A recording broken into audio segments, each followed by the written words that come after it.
Hello everyone, आज का अपना टॉपिक रहेगा आवेशित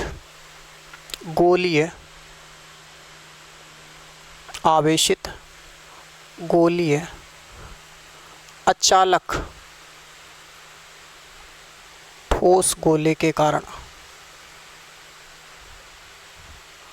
विभव।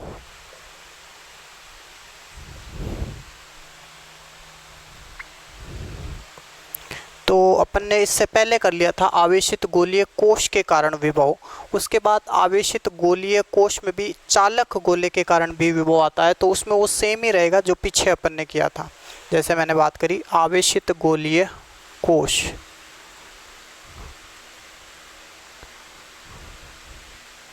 और एक ऐसे अपन बात कर रहे हैं आवेशित चालक गोला।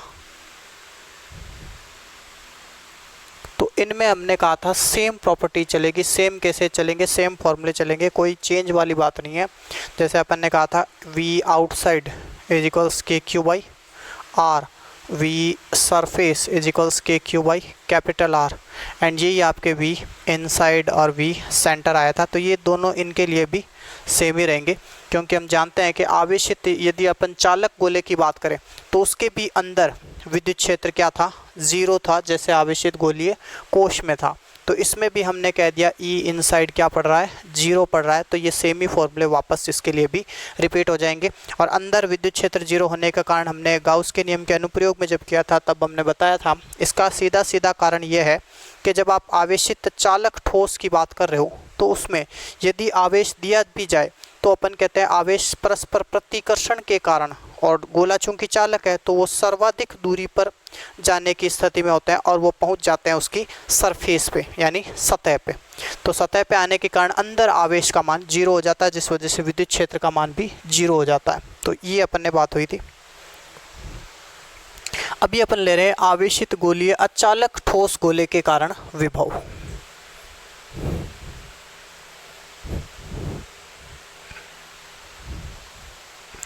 देखो, आवेशित अचालक ठोस गोले के लिए अगर अपन बात करें विद्युत क्षेत्र की, तो विद्युत क्षेत्र के ये मान थे अपने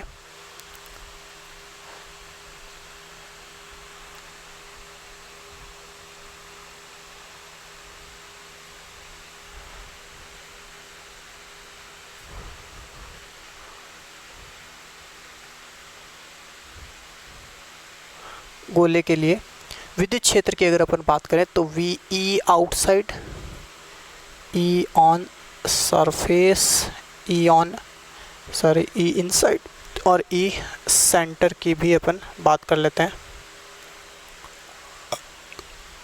तो E आउटसाइड हमने कहा था KQ/R², KQ/R² सरफेस के लिए, और E इनसाइड हमने देखो आवेशित गोलीय अचालक ठोस के अलावा सभी में जीरो का था, बट इनमें अपन कह रहे हैं जीरो नहीं है, हमने ज्ञात किया था जो था KQ/R3।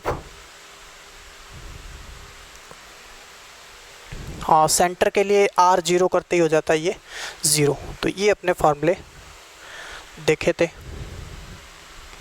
अब अपने को यदि ज्ञात करना है विभव, तो सीधा सीधा आपको यही फॉर्मूला लगाना है विभव के लिए।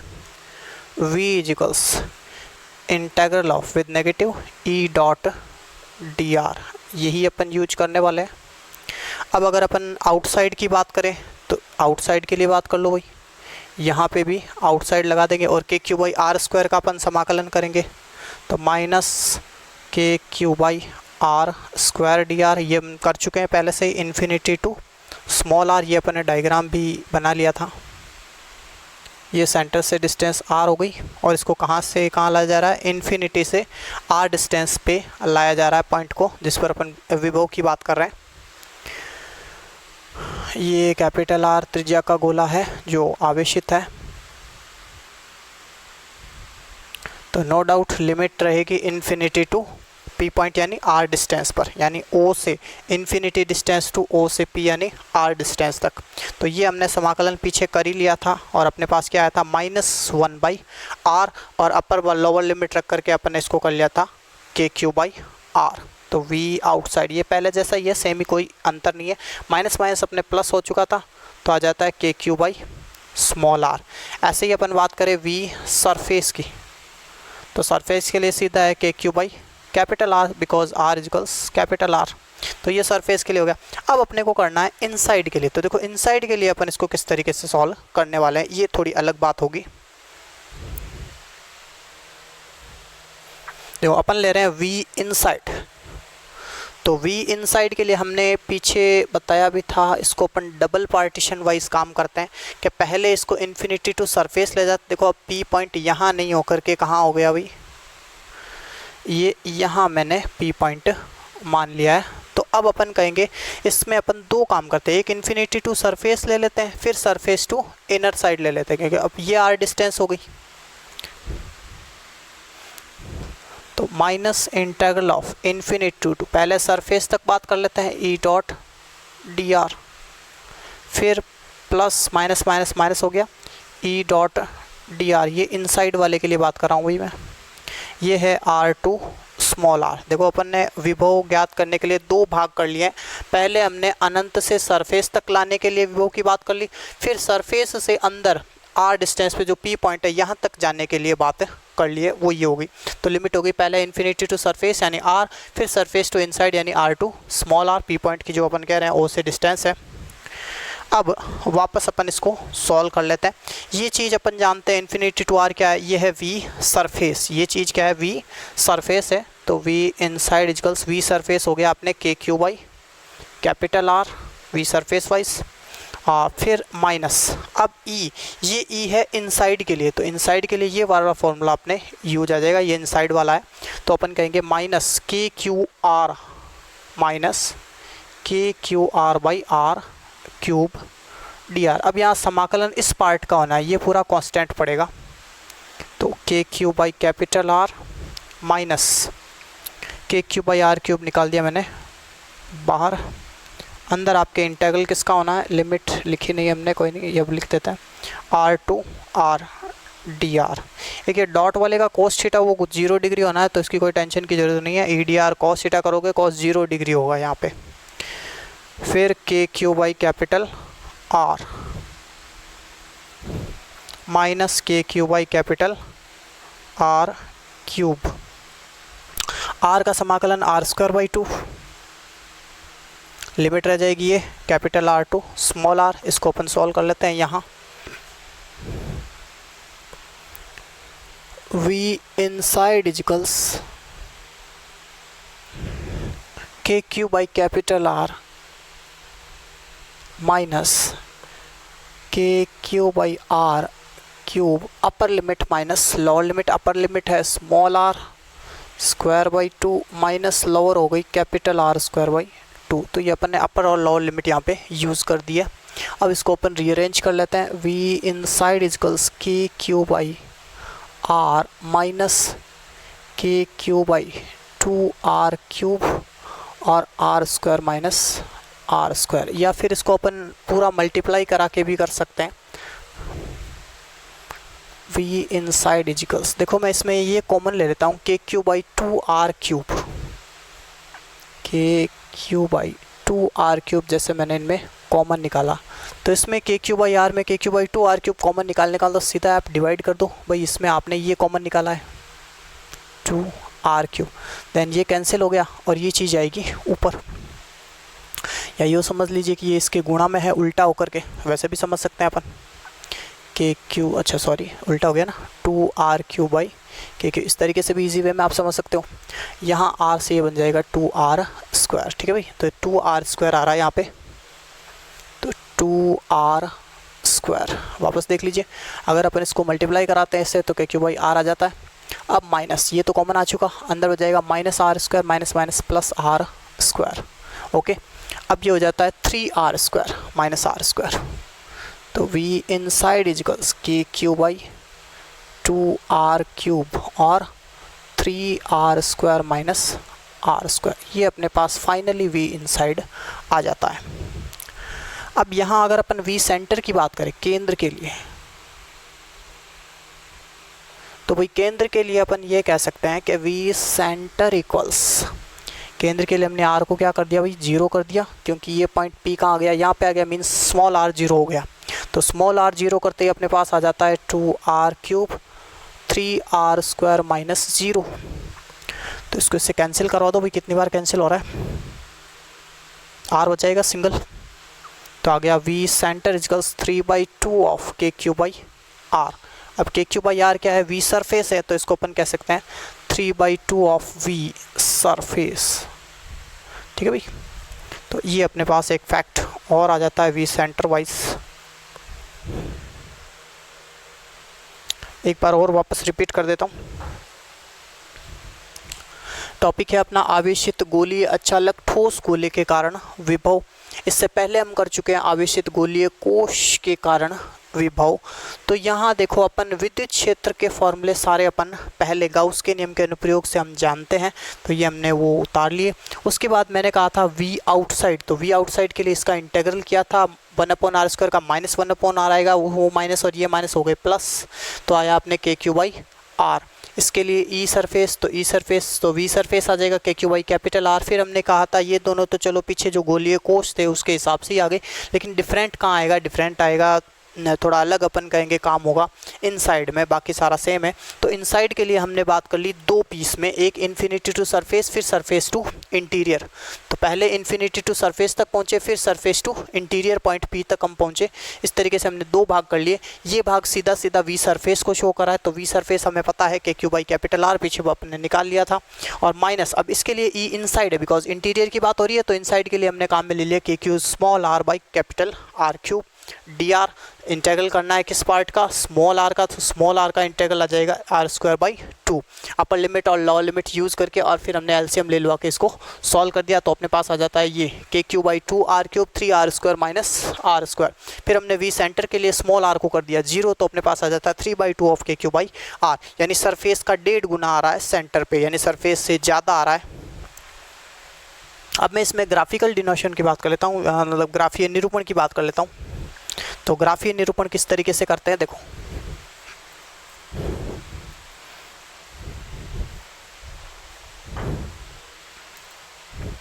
ये जैसे हमने पोटेंशियल के लिए वाई एक्सिस मान ली, ये विभव को दर्शा रहा है, ये डिस्टेंस स्मॉल आर को दर्शा रहा है, दूरी हो गई। अब यहाँ मैं बात कर रहा हूँ, थोड़ा इसको ठीक कर लेते हैं। तो भाई स्मॉल आर जैसे अपन कह रहे हैं डिस्टेंस को शो कर रहा है, तो इसके लिए हमने बात कर ली एक तो भाई सेंटर के हिसाब से, तो सेंटर के हिसाब से तो ये हो जाएगा, एक हम सरफेस के हिसाब से बता देते कि भाई यहाँ पे small r equals capital R पड़ेगा, तो इसका मतलब ये हो गया r less than R interior वाला, और ये हो गया r greater than R exterior के लिए। और यहाँ पे मैं सरफेस का जो कांस्टेंट के क्यू बाई आर है उसको मैं शो कर देता हूँ, तो ये है वी सरफेस जो था के क्यू बाई कैपिटल आर। अब अपन बात करते हैं आउटसाइड के लिए, तो आउटसाइड के लिए के क्यू बाई आर आया था, outside is K Q by R, that means inversely proportional of R. तो ग्राफ आएगा इस तरीके से, ये दर्शा रहा है V outside is proportional to 1/r, because K Q by R अपने निकाला था। फिर सरफेस का आ जाता है ये वी सरफेस। उसके बाद हमने इनसाइड और सेंटर के लिए बात कर लिया, तो सेंटर के लिए मैंने कहा भाई ये जितना है इसका आधा और ले लो, क्योंकि 3/2 है, ये इतना और हो गया, जितना ये है इसका हाफ पार्टीशन और ऐड कर दो, तो ये 1 और ये हाफ, 1 और हाफ कितने हो गए भाई 3/2 हो गया। तो यहाँ से अपन ने बात कर ली ये वी सेंटर है, जो क्या है सरफेस का 3/2 टाइम्स है। बस इसको आप स्मूथली इससे मिला दीजिए, तो ये अपने पास ग्राफ प्रिपेयर हो जाता है। अगर आप इसको दूसरी साइड बनाना चाहते हैं तो इस तरीके से करके और बना सकते हैं, जैसा कि आपको बुक्स में दिया हुआ मिलता है, जिसमें प्लस इन्फिनिटी और माइनस इन्फिनिटी भी डिनोट किया हुआ होता है। क्योंकि यहाँ जैसे अपन पीछे तक बात करें तो इन्फिनिटी चलेगा, ये प्लस का इस साइड माइनस इन्फिनिटी का है, तो इधर से भी ग्राफ बिल्कुल ऐसे ही रिपीट हो जाएगा। इस तरीके से कह रहा हूँ ये, तो वो भी अपन बना सकते हैं। तो ये हुआ इसका ग्राफीय निरूपण, जिससे स्पष्ट होता है कि आउटसाइड जो पोटेंशियल है वो दूरी के कैसा आ रहा है, व्युत्क्रमानुपाती आ रहा है, फिर सरफेस पे कांस्टेंट हो जाता है, और उसके बाद अंदर जैसे जैसे जाते हैं अपन विभव का मान बढ़ना शुरू होता है, जो सेंटर पे जाके क्या हो जाता है सरफेस का 1.5 गुना हो जाता है, यानी बिल्कुल मैक्सिमम स्थिति आ जाती है। तो ये हुआ अपने आवेशित गोलीय अचालक ठोस गोले के कारण विभव। नेक्स्ट अपना टॉपिक रहेगा आवेश निकाय के लिए स्थितिज ऊर्जा की गणना। बिल्कुल सिंपल सा टॉपिक है। इसमें अपन पहले 1 बिंदु आवेश, फिर 2 बिंदु आवेश, 3 बिंदु आवेश, इस तरीके से आवेशों के निकाय के लिए स्थितिज ऊर्जा की बात करेंगे। तो अपन ले रहे हैं आवेश निकाय के कारण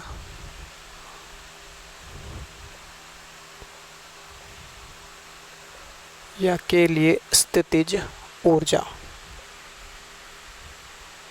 देखो इसमें अपन अगर एक बिंदु की बात करते हैं तो उसमें तो कोई प्रॉब्लम नहीं है, पर्टिकुलरली पहले अपन ले लेते हैं दो बिंदु के लिए। क्यों? एक बिंदु के लिए तो किसी तरह का कोई अपन कहेंगे स्थितिज ऊर्जा नहीं होगी। एक बार देख लो, जैसे एक कोई बिंदु आवेश है, इसको आप समष्टि में कहीं पे भी इधर उधर ले जाते हो तो अन्य कोई आवेश जब तक नहीं है जो इसके ऊपर विभव लगाए, तो अन्य कोई आवेश की अनुपस्थिति में इसको यदि आप कहीं से भी कहीं पे भी मूव करते हो तो आपको किसी तरीके से कोई कार्य नहीं करना पड़ेगा। लेकिन अगर कोई पहले से आवेश मौजूद है और उसके आप इसको समीप ला रहे हो तो उसमें आपको जरूर कार्य करना पड़ेगा, जो किस रूप में संचित हो जाएगा? स्थितिज ऊर्जा। तो एकल बिंदु आवेश के लिए मैं सीधा बात कर लेता हूँ। फॉर सिंगल पॉइंट चार्ज, एकल बिंदु आवेश के लिए स्थितिज ऊर्जा क्या रहेगी? 0 रहेगी, 0। अब दो के लिए कर लेते हैं, दो बिंदु आवेश निकाय के लिए।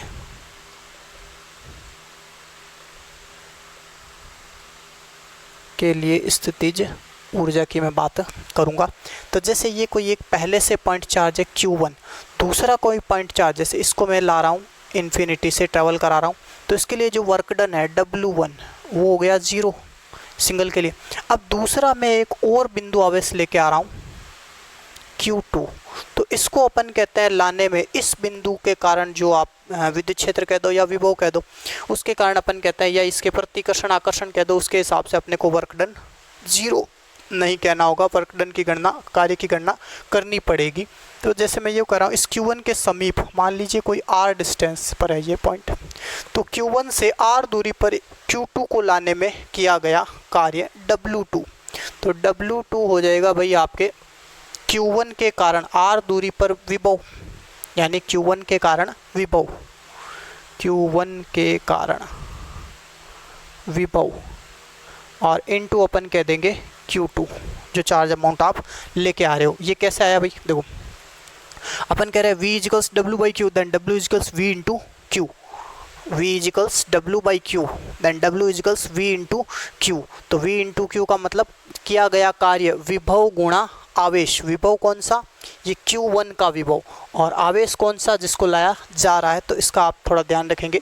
तो Q2 अपन इससे गुणा करा लिया। अब Q1 के कारण R डिस्टेंस पे जो विभव होगा वो हो जाएगा आपके KQ by R, KQ1 by R, और गुणा में चल रहा है अपने Q2, तो ये अपना W2 हो जाता है। अब अपन कहेंगे दो बिंदु आवेश के लिए नेट कार्य, दो बिंदु आवेशों के निकाय की कुल स्थितिज ऊर्जा W1 प्लस W2, दोनों कार्य को ऐड कर दो, तो U for Q1 Q2 is W1 plus W2।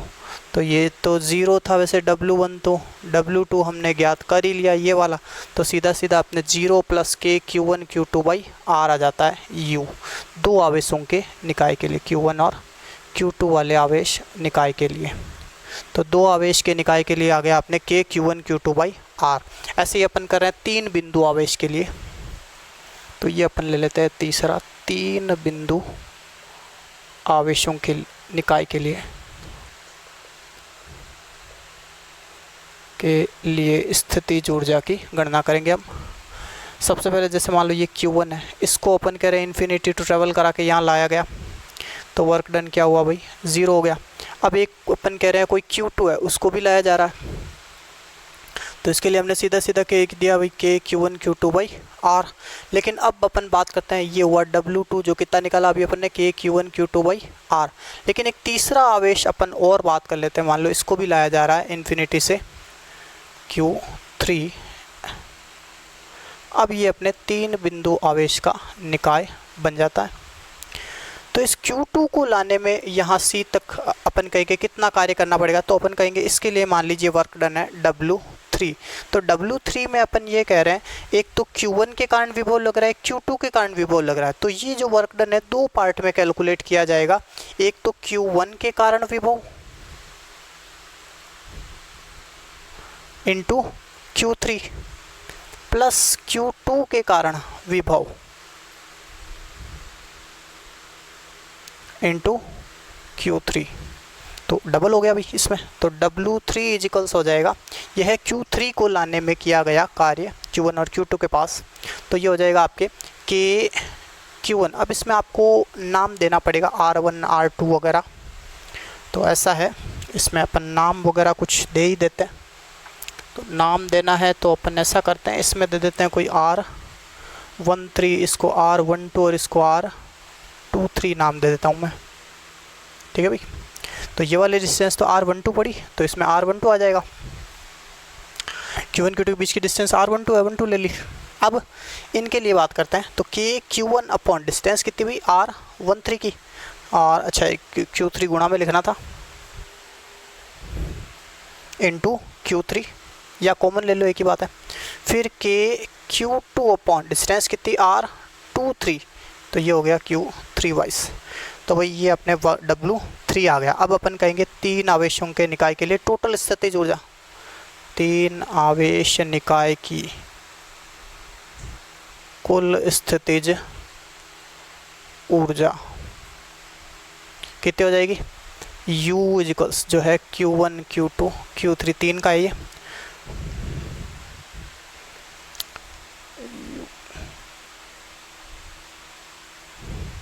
बराबर W1 plus W2 plus W3। Value रखो, देखिए W1 तो 0, W2 के Q1 Q2 बाई R12, के Q1 Q2 बाई R12, फिर प्लस W3 में 2 पार्टीशन आ गए, एक आ गया Q1 Q3 और एक आ गया Q2 Q3। तो मैं एक बार थोड़ा सीक्वेंस के हिसाब से इसको पहले लिख देता हूँ, तो के Q2 Q3 upon R23 plus ये वाला भी के Q3 Q1, चलो ऐसे लिख देते हैं इसको, और इसको R13 की जगह 31 नाम दे देता हूँ मैं, नाम भी चलो चेंज कर देते हैं साइक्लिक फॉर्म के हिसाब से।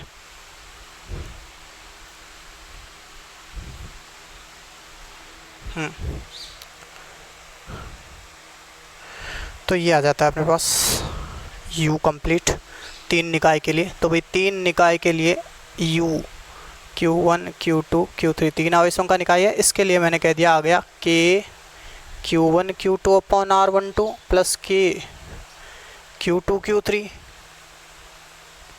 अपॉन R23 प्लस के Q3 Q1 R31, ये आ जाता है 3 आवेश निकाय के लिए कंप्लीट। तो अपने को ये ध्यान रखना है जितने आवेश हैं, फॉर्मूला लास्ट में क्या होगा, देखो फॉर्मूला लास्ट में ये 3 आवेश है, तो तीनों में से पहले अपन ने पहला दूसरा फिर दूसरा तीसरा फिर तीसरा पहला, कहने का मीन्स कोई भी रिपीट नहीं हो। रिपीट जैसे 1 2 है तो एक बार 2 1 और नहीं लिख सकते, 2 3 है तो 3 2 नहीं लिख सकते, मतलब सबका सबके साथ एक एक सेट ऑल पॉसिबल पेयर अपन ले सकते हैं। तो अगर अपन n आवेशों के निकाय की बात करें तो क्या होगा वो भी देख लो। अब 3 नहीं, मैंने कह दिया कोई n बिंदु आवेश है, कितने हैं भाई, n बिंदु आवेश निकाय के लिए कितना होगा। तो देखो 3 का तो हमने कर लिया, अब 3 के हिसाब से तो अपने को मालूम है, तो n वाले के लिए पहले एक बार मैं 4 का आइडिया लगा लेता हूँ, ठीक है भाई। तो n के लिए पहले अपन क्या करते हैं, ज्ञात अपने को n बिंदु आवेश वाला करना है, लेकिन हम पहले क्या करते हैं एक बार 4 के लिए निकालने की कोशिश करते हैं। तो चौथे निकाय को लाने में क्या कार्य करना पड़ेगा, जैसे मान लो 4 है, 4 बिंदु आवेश के लिए एक बार मैं ऐसे ही आपको रफली आइडिया दे रहा हूँ कि भाई किस तरीके से इसको सॉल्व करना है। तो 4 बिंदु आवेश के लिए अपन कह देंगे भाई ये होगा U इजिकल्स 4 बिंदु आवेश है तो के Q1 Q2 अपॉन R12, फिर प्लस 1 का 2 के साथ, फिर 1 का 3 के साथ, फिर 1 का 4 के साथ, देखो 1 का 2 के साथ, 1 का 3 के साथ, 1 का 4 के साथ हो गया, प्लस अब लेते हैं 2 का, तो 2 का अब जस्ट आगे 1 के साथ नहीं लेना, वो हो गया 3 के साथ, सीधा 3 के साथ, प्लस के Q 2 का 3 के साथ आ गया, अब 2 का 4 के साथ भी ले लो, अब हो गया 2, अब 3 देखो तो 3 के लिए सीधा आगा 4 ही आ रहा है, तो के Q3 Q4 R34, बस हो गया कंप्लीट ये 4 बिंदु आवेश। तो n के लिए इस तरीके से आगे डॉट डॉट डॉट चलता जाएगा भाई, n के लिए कहेंगे तो आगे डॉट डॉट डॉट करके चलता जाएगा, ये हो गया n बिंदु आवेश के लिए 4 के हिसाब से आइडिया लगा के हमने बता दिया। ऐसे ही 5 के लिए कैसे करेंगे भाई? 5 के लिए अपन कहेंगे देखो 1 का 2 के साथ, 1 का 3 के साथ, 1 का 4 के साथ, 1 का 5 के साथ। 5 के लिए अगर 5 बिंदु आवेश हो तो K Q1 Q5/R 15 हो गया, ठीक है। तो 1 का हो गया सबके साथ। अब 2 का देखो 3 के साथ, 4 के साथ, फिर 5 के साथ भी करना पड़ेगा, तो वो भी कर लिया। K Q2 Q5/R 25, तो ये हो गया 2 का 3 के साथ, 4 के साथ, 5 के साथ। अब प्लस K Q2 हो गया। अब 3 ले लेते हैं, 3 का सीधा 4 के साथ और 5 के साथ।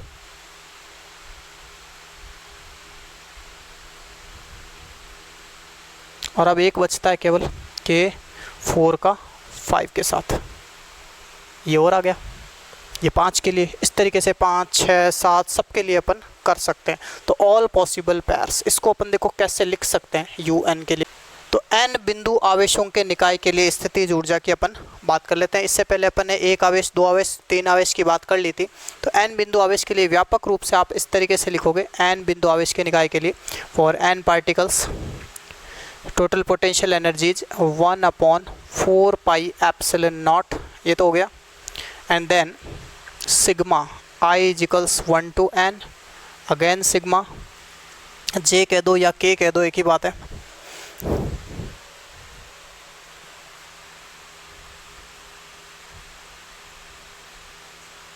QI QK/RIK,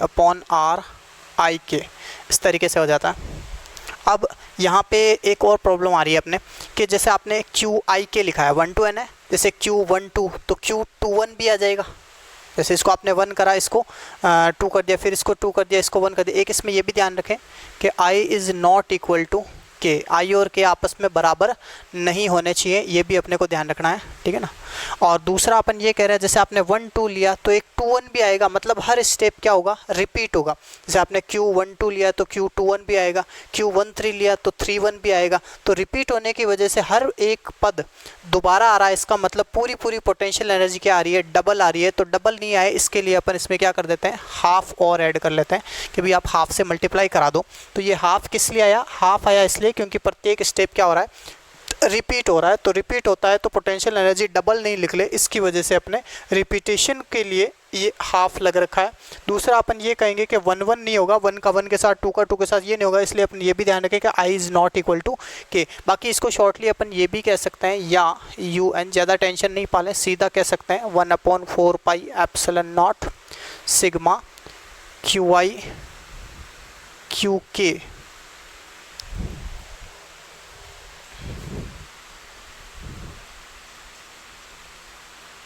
upon RIK all pairs, ऐसा भी लिखा मिलेगा।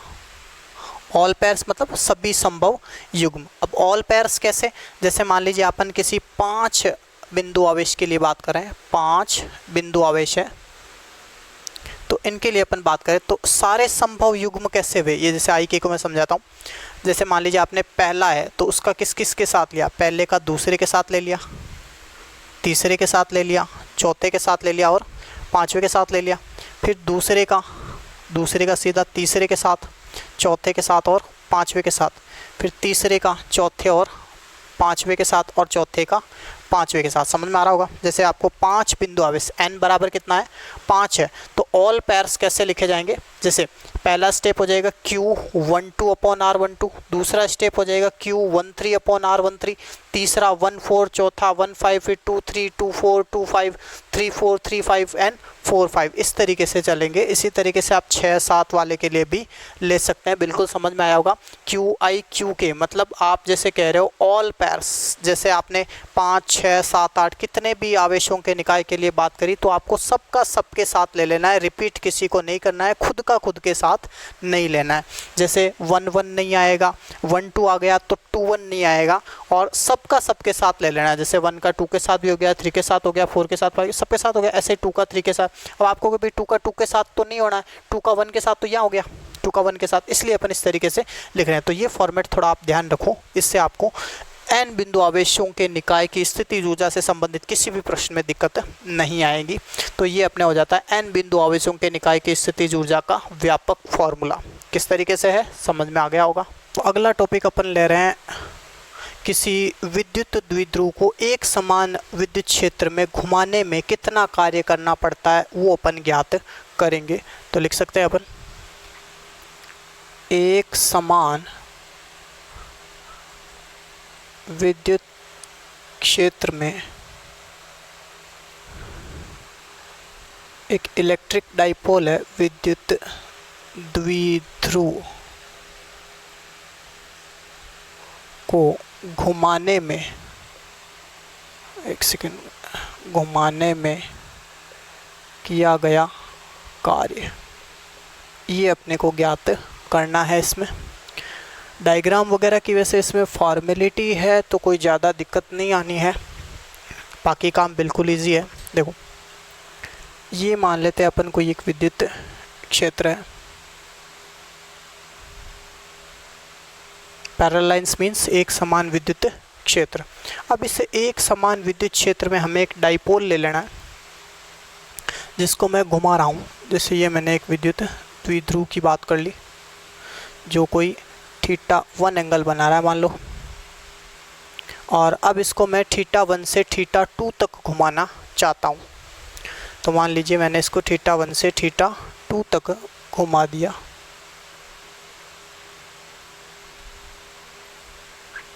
ये है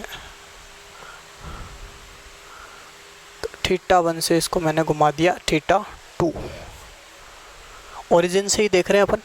तो यहाँ से θ1 से θ2 मैं इसको घुमा रहा हूँ। तो इसमें वैसे डायग्राम की कुछ खास इम्पोर्टेंस नहीं रहेगी और अपने को इसमें थोड़ा सा जो डिस्क्रिप्टिव पार्ट है उसी पे ध्यान देना है। एक मैं इसमें एक अल्पांश की बात कर लेता हूँ कि भी केवल इसको d θ एंगल से घुमाया जाए तो कितना आपको कार्य करना पड़ेगा। तो मैं कहता हूँ भाई ये जो आपका विद्युत क्षेत्र है, विद्युत क्षेत्र में एक समान विद्युत क्षेत्र है E सदिश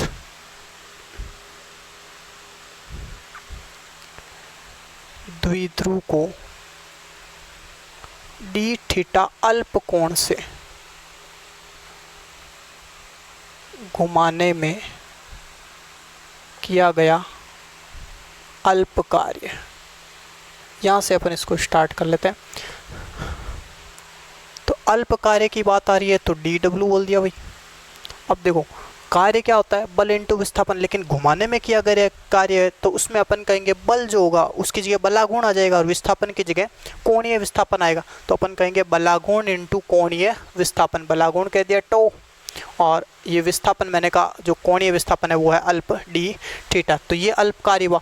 अब ये जो टॉर्क है ये अपन ने पीछे चैप्टर फर्स्ट में हमने ये निकाल लिया था। टो कितना आता है PE sin θ या P क्रॉस E। तो अपन कहेंगे किंतु टाउ इजिकल्स PE sin θ, ये हम पहले निकाल चुके हैं, या P क्रॉस E, तो इसको यूज़ ले लो। Then dw equals PE sin θ d θ। अब इसका क्या कर देंगे समाकलन, क्योंकि हमें चाहिए θ1 से θ2। तो θ1 से θ2 घुमाने में किया गया संपूर्ण कार्य कितना हो जाएगा। तो W for θ1 to θ2 integral of, समाकलन कर दो, θ1 से θ2 घुमाया जा रहा है PE sin θ d θ। PE constant है, बाहर निकाल दो। ध्यान में होगा P क्या है, हमने पढ़ा था द्विध्रुव आघूर्ण, तो उसमें अपन ने P लिया था जो Q इंटू 2D था, तो वही यही है। अब इसमें W इजिकल्स PE तो चलो कांस्टेंट है, बट ये जो साइन थीटा ये कांस्टेंट नहीं है, तो इसका जब आप समाकलन करोगे तो आएगा माइनस कॉस थीटा, और लिमिट अपनी है θ1 से θ2। अब अपर माइनस लोअर करेंगे, लेकिन इस माइनस की वजह से हमें करना पड़ेगा लोअर माइनस अपर लिमिट। तो एम्प्लाइज W आ गया PE कॉस, आना क्या चाहिए था अपर माइनस लोअर, लेकिन माइनस की वजह से अपन लिख रहे हैं लोअर माइनस अपर लिमिट। तो ये अपने पास में वर्क डन आ जाता है। किसी विद्युत द्विध्रुव को घुमाने में किया गया कार्य जबकि वो एक समान विद्युत क्षेत्र में घुमाया जाए। तो ये हो गया उसका विद्युत क्षेत्र, ये वो एंगल जिनसे इसको घुमाया जाता है, और P हो जाएगा उसका द्विध्रुव आघूर्ण।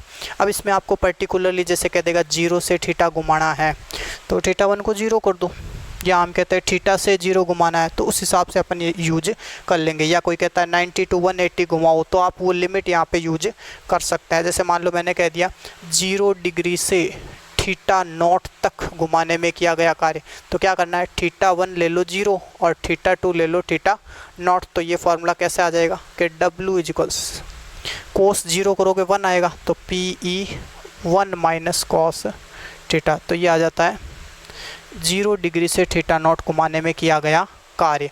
अब इसमें आप केसेस ले सकते हो कितने कितने एंगल से घुमाया जाता है, 90 to 180, 0 to 90, 180 to 270 या 270 to 360 करके। तो इस तरीके से सारे केसेज इसमें आ जाते हैं, तो कोई दिक्कत वाली बात नहीं है। वापस मैं एक बार इसको एक्सप्लेन कर देता हूँ।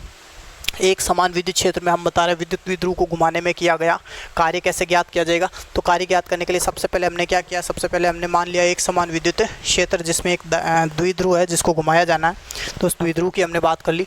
अब इस द्विध्रुव को जब अपन घुमा रहे हैं तो घुमाने में हमने ये कह दिया कि भाई अगर इसको जितने भी एंगल से घुमाना है, एक बार अपन अल्प कोण की बात करते हैं कि भाई अल्प कोण के लिए टॉर्क क्या होता, कांस्टेंट मान लिया जाएगा, क्योंकि अगर थीटा का मान ज़्यादा होगा तो अपन कहेंगे टॉर्क का मान भी क्या है, वेरिएबल है, अचर नहीं है, चर है। तो अपन इस अचर जो चर जो है यानी वेरिएबल जो मान है इसका टॉर्क का बदलने वाला मान, टॉर्क का मान अपन कहेंगे घुमाओगे वैसे वैसे थीटा के हिसाब से बदलेगा, क्योंकि इसका मान क्या है PE साइन थीटा। तो टॉर्क किस पे डिपेंड कर रहा है, थीटा पे डिपेंड कर रहा है। तो अपन एक अल्प कोण लेते हैं जिसके लिए टॉर्क को क्या माना जा सके, कांस्टेंट माना जा सके, इसलिए हमने ये अल्प कोण वाला पहले काम किया है। तो DW हो गया टॉ डी थीटा बलाघूर्ण इंटू कोणीय विस्थापन। अब बात करते हैं वापस, तो टॉर्क हमने पीछे निकाला हुआ है PE साइन थीटा या P vector cross E vector, तो वो अपन ने यूज़ कर लिया। अब PE पड़ा कांस्टेंट तो साइन थीटा का इंटीग्रल हो गया माइनस कॉस थीटा, जो भी आपके लिमिट वगैरह है वो हमने यूज़ कर ली। पर्टिकुलरली जो केस कहता है उसके हिसाब से थीटा 1 थीटा 2 ले लो, तो ये अपने पास कंप्लीट हो जाता है एक समान विद्युत द्विध्रुव में या द्विध्रुव को घुमाने में किया गया कार्य। लिया था द्विध्रुव वाला कंप्लीटली, हमने देखा था एक समान विद्युत क्षेत्र में द्विध्रुव को घुमाने में कितना कार्य करना पड़ता है। और आज अपन ले रहे हैं एक समान विद्युत क्षेत्र में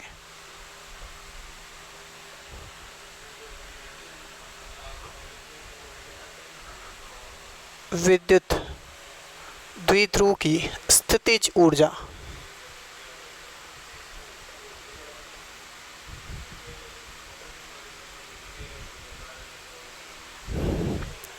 तो इसमें कुछ खास नहीं है अपने वैसे। स्थितिज ऊर्जा का मतलब अपन वैसे जानते हैं कि एक समान विद्युत क्षेत्र में विद्युत द्विध्रुव की स्थितिज ऊर्जा का मतलब क्या है कि एक समान विद्युत क्षेत्र में यदि किसी विद्युत द्विध्रुव को अनंत से लाया जाए तो उसमें किया गया कार्य ही क्या कहलाएगा, उसकी स्थितिज ऊर्जा कहलाएगा। तो अपन इसी के लिए काम कर लेते हैं कि भाई ये कोई एक समान विद्युत क्षेत्र है,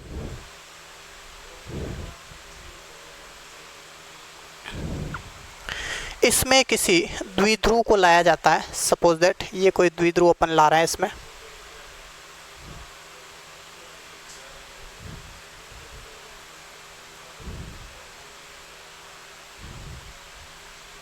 ये द्विध्रुव कहाँ से कैरी किया गया है, इन्फिनिटी से कैरी किया गया है।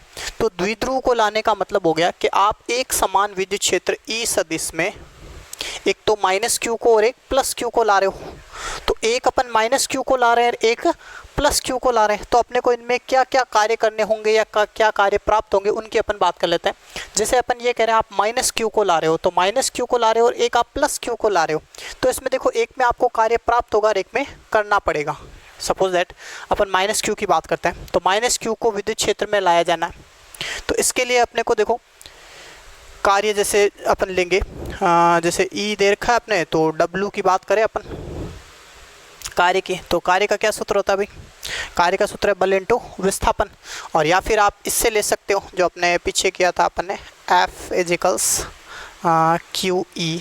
तो ये बल वैसे इस पे लग रहा है, तो इस बल के विरुद्ध इसको यहाँ पे लाया जाना है, तो उसकी अपन बात करें तो यहाँ पे जो वर्क डन है वो स्थितिज ऊर्जा के रूप में चूंकि संचित होगा, तो अपने को बात किसकी करनी पड़ेगी, इसी वर्क डन की करनी पड़ेगी। तो अपन ये कह रहे हैं W इजिकल्स फोर्स इंटू डिस्प्लेसमेंट। अब यहाँ पे डिस्प्लेसमेंट एक्चुअली कितना है, 2D, एक ये मैं आपको बताता हूँ 2D अपन क्यों ले रहे हैं, माइनस क्यू को ला रहे हो और एक प्लस क्यू को ला रहे हो। अगर अपन कहें इन दोनों को एक ही पॉइंट पे लाना होता तो आपको वर्क डन 0 करना पड़ता, लेकिन यहाँ अगर अपन बात करें एक माइनस क्यू को ला रहे हो और एक प्लस क्यू को ला रहे हो, तो माइनस क्यू को अपन देखें तो ये 2D डिस्टेंस पे है इससे, तो अपन कहेंगे आपको अतिरिक्त कार्य करना पड़ेगा। प्लस क्यू के लिए जितना कार्य किया, जैसे आपने प्लस क्यू को यहाँ तक ट्रेवल कराया, माइनस क्यू को यहाँ तक ट्रेवल कराया, तब तक दोनों वर्क डन क्या हो गए, न्यूट्रलाइज हो गए। लेकिन इससे जैसे अपन 2D डिस्टेंस आगे की बात करें तो 2D डिस्टेंस आगे तक मतलब अतिरिक्त कार्य करना पड़ेगा, एक्स्ट्रा वर्क करना पड़ेगा। एक बार इसको वापस समझ लो। इन्फिनिटी से किसी डाइपोल को लाया जाता है विद्युत क्षेत्र में, तो इस डाइपोल में एक माइनस क्यू और एक प्लस क्यू है, तो माइनस क्यू को लाने में किया गया कार्य ऋणात्मक, प्लस क्यू को लाने में किया गया कार्य धनात्मक। तो अगर अपन बात करें इन दोनों को इस पॉइंट तक लाया जाए तो दोनों वर्क डन क्या हो जाएंगे, कैंसिल हो जाएंगे, नेटवर्क नहीं करना पड़ेगा। लेकिन एक को यहाँ और एक को यहाँ तक लाया जा रहा है, मतलब प्लस क्यू को यहाँ लाए, माइनस क्यू को यहाँ लाए, तब तक वर्क डन क्या हो गया, 0। अब एक्स्ट्रा वर्क क्या हो गया, 2D डिस्टेंस का, तो इसलिए अपन बात करेंगे एक्स्ट्रा वर्क जो माइनस क्यू को लाने में किया गया अतिरिक्त कार्य,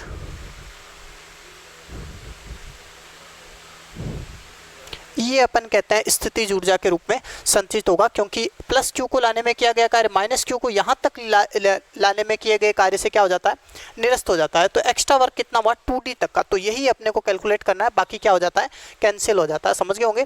प्लस क्यू को इन्फिनिटी से यहाँ तक लाए, माइनस क्यू को यहाँ तक लाए, तब तक वर्क डन क्या हो गया, एक प्लस और एक माइनस हो गया 0। लेकिन इस माइनस क्यू को यहाँ से यहाँ तक और लाने में अपन जो कार्य करेंगे वो स्थितिज ऊर्जा के रूप में संचित होने वाला है। तो इस अगर अपन बात करें अतिरिक्त कार्य की, तो ये स्थितिज ऊर्जा के रूप में संचित होगा, जो हो जाएगा आपके बल हमने कह दिया क्या क्या था, क्यू ई और नेगेटिव है, और डिस्प्लेसमेंट कितना 2D।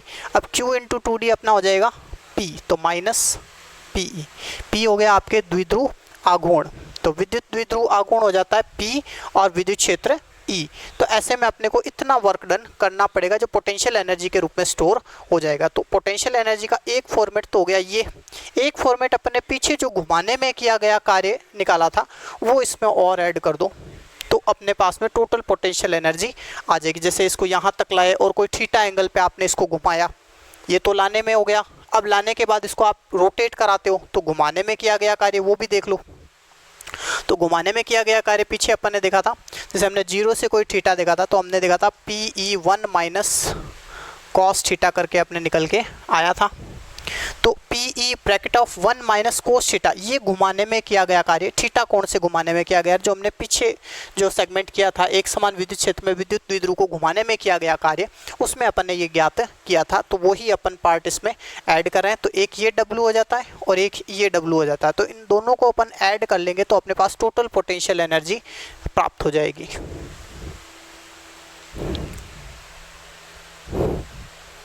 तो अपन कह रहे हैं total potential energy equals minus PE plus PE1 minus cos of theta, and then अब अपन करते हैं इनका समीशन। तो जैसे ही अपन इसका समीशन करते हैं क्या मिलेगा अपने को, U equals minus PE plus PE minus PE cos of theta. देखिए minus PE as it is, PE into 1 then same PE minus PE into cos theta, तो आ गया PE कॉस थीटा। और आप साफ साफ देख पा रहे हैं यहाँ से ये दोनों स्टेप क्या हो जाते हैं, फर्स्ट के ये जो आपके पहले और दूसरे स्टेप है वो फर्स्ट और सेकंड कैसे हो जाते हैं, फर्स्ट सेकंड से कैंसिल हो जाता है और अपने पास मिलता है केवल U equals minus PE cos of theta.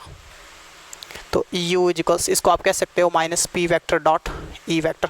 तो ये अपने आ जाता है पोटेंशियल एनर्जी एक समान विद्युत क्षेत्र में विद्युत द्विध्रुव की स्थितिज ऊर्जा। अब इसमें जैसे PE कॉस थीटा आ रहा है ना, तो कॉस थीटा बेस पे इस पे अपन 3-4 केसेस बोल सकते हैं कि भाई थीटा कितना हो, 0 डिग्री हो तो थीटा, 90 डिग्री हो तो थीटा, 180 डिग्री हो तो क्या क्या कहेंगे।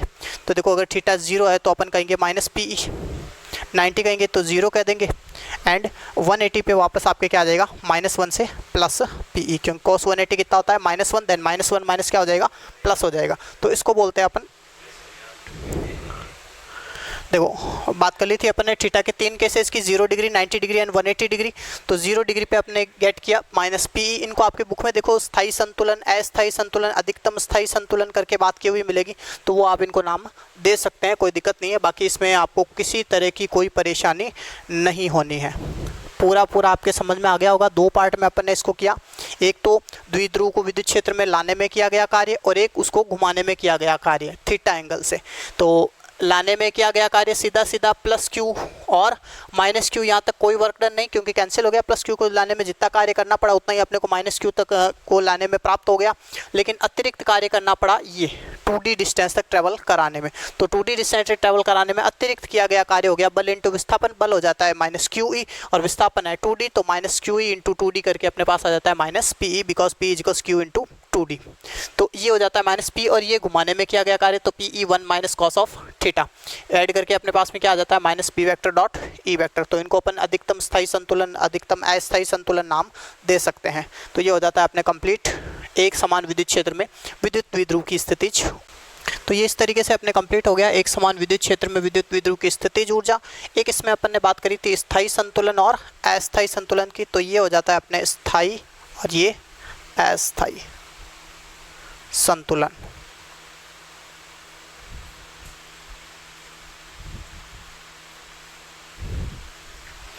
ये हो जाता है एक समान विद्युत क्षेत्र में विद्युत द्विध्रुव की स्थितिज ऊर्जा कंप्लीट विद देयर केसेज। इसके अलावा भी इसमें आपको 2-3 पार्ट अलग अलग बुक्स में और मिल सकते हैं, उन पे अपने को ज़्यादा विचार करने की ज़रूरत नहीं है क्योंकि इतना अपने सफिशिएंट रहेगा। कंप्लीट होता है ये अपने। अब देखो इसको अपन कहते हैं माइनस पी ई है स्थायी संतुलन और प्लस पी वाले को अस्थायी संतुलन। ऐसा क्यों कहते हैं तो ये भी अपन देख लेते हैं। जैसे माइनस पी वाले को स्थायी संतुलन कहा जा रहा है क्योंकि माइनस पी ई पोजिशन में देखो ये किस तरीके से रहने वाला है। अपन ने याद होगा इससे पहले किया था किसी विद्युत द्विध्रुव को विद्युत क्षेत्र में घुमाने में किया गया कार्य, तो उसमें भी आप जैसे मान लो पर्टिकुलरली केसेज वगैरह ले सकते हैं, बट उसमें ये पोजीशन नहीं आ रही थी स्थायी या अस्थायी संतुलन। देखो अगर थीटा 0 डिग्री है तो इसका मतलब ये अभी जैसी सिचुएशन में यही सिचुएशन है, तो इस सिचुएशन में देखो इधर अपन कह रहे हैं प्लस है, इधर माइनस है। विद्युत क्षेत्र के अनुसार विद्युत क्षेत्र की दिशा क्या है, प्लस से माइनस की तरफ है। तो प्लस से माइनस की तरफ जैसे विद्युत क्षेत्र की दिशा है, तो अपन ये कह रहे हैं देखो प्लस की साइड माइनस है और माइनस की साइड प्लस है। अट्रैक्शन है, किसी तरह का कोई अपन कहते हैं एक्स्ट्रा कुछ भी नहीं है। तो कहने का मतलब ये क्या हो गया स्थायी संतुलन, क्योंकि इस कंडीशन में ये कहीं भी वापस मूव अपने आप नहीं होना है। और इसको बोल रहे हैं अस्थायी संतुलन। वैसे ये भी मैक्सिमम है और ये भी मैक्सिमम है।